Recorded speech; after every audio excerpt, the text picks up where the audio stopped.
So guys, in this video we're going to take a look at a handful of public events within the EDZ and how you can set off all the hidden modifiers that cause them to become heroic public events.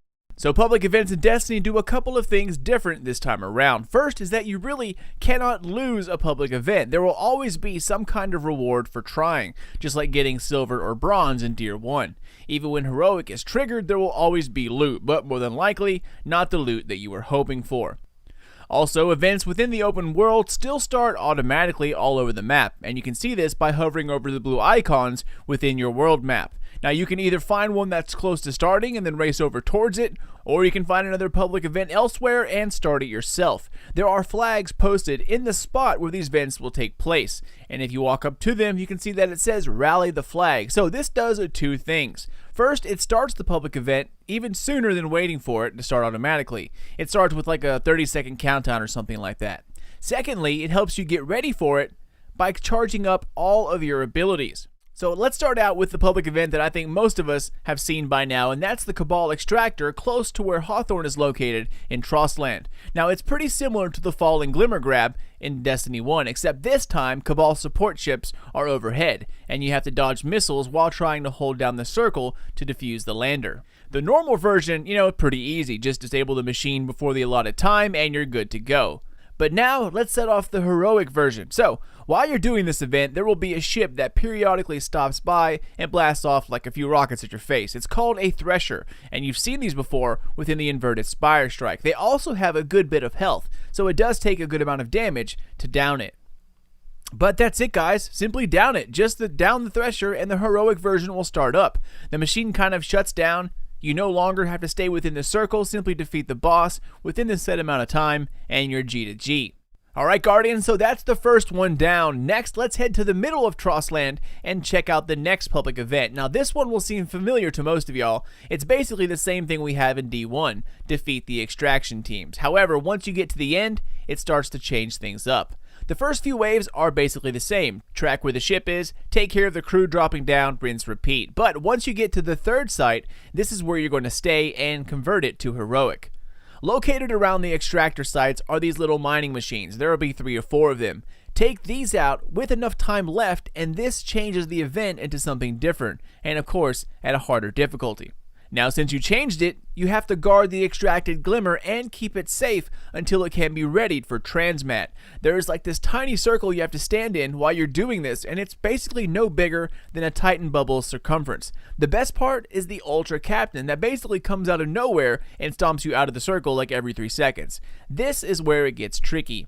If you let ad control slip up, you won't survive the stomp because you're going to keep getting shots in all directions. But don't worry, you can respawn here indefinitely. It's just a matter of killing the captain and protecting the glimmer with enough time left. Alright, moving on to our third event. This one is located within the massive Cabal base known as Firebase Hades. It's located on the edge of the EDZ on the far left hand side of the map. It's a massive area, and the event located inside is called Ether Resupply. Halfway through the battle, you'll see smaller servitors known as transport servitors. They come out staggered, so keep an eye out for them. You'll have to kill them as they appear, and then after you put them all down, it starts up the heroic version, which sadly is the exact same thing as normal, just more health, assumably. So be careful of the smaller servitors, guys, as they tend to hide. That could end up causing you to fail changing it over because they know it took too long to kill them. Alright y'all, and we saved the best for last. The final public event is something completely new, and it also shows what we can do without being tethered to the 360 and PS3. This event is called Injection Rig. So once this is triggered, there are a couple different objectives here. First, you have to take care of these special scions. Once they're taken care of, a boss will end up dropping down.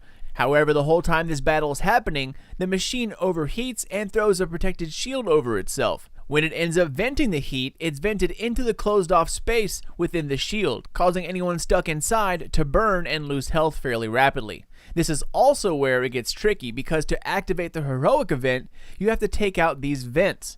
Thing is that they only open up when the machine is venting the heat, so you have to be inside the shield while it's being vented and while you're on fire losing health to take out these things. So it's a definite team event here. And abilities, I'm assuming abilities will go a very, very long way to being successful. After the vents open up and you take all of them out, I'm sure another huge boss will drop down, and then it's the same thing as before. Take out the boss and objective before time runs out. Pretty cool mechanics for a public event though, right? Next up, we're taking a look at the Arsenal Walker public event, also located within the EDZ. Now, at first glance, it's still the same old Walker we all remember from D1. However, there is a nice twist here. The premise is that the Walker is trying to protect these weapon caches and stop you from getting inside the blue bubble. So to beat the event on normal, just go ahead and go to town like you normally would, hit the glowing neck, boom, you're done. However, to trigger the heroic version, start shooting the Walker like you would have in Destiny 1. Aim for the legs. Once you do enough damage, the overheat mechanism starts up and he will then start dropping these orbs. Orbs are used to unlock the blue shield, allowing you access to the weapon cache inside. You have to unlock each cache to start this heroic version, and he cannot be killed before all of these unlock. He must remain alive.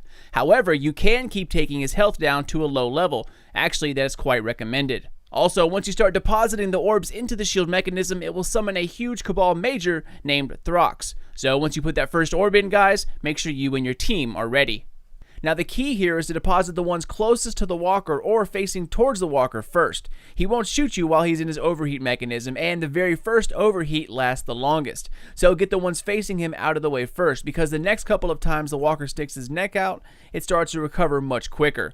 This is when you deposit the orbs facing away from him, and you're protected behind the shield itself. That way, you survive. So after you drop him and more orbs fall out, keep unlocking the caches, and as long as you unlock all of them within the allotted time, the heroic version will pop up, and it drops you a second Walker to take out as a nice little gift, Now the key here is to be as quick as possible, guys. Unlock those weapon caches as soon as you can. But that is it, Guardians. Those are the events that I know of so far, and how you guys can activate heroic mode within each of them. As always, be sure to keep it here at PD, and we will have the rest of the heroic events on the remaining destinations up as soon as possible. Once again, thank you all for watching. Enjoy yourselves in D2, Guardians, and most importantly, have fun. Keep those eyes peeled for much more Destiny 2 content coming out of Planet Destiny. But until then, this is your dude Sly, and I'll catch you all later.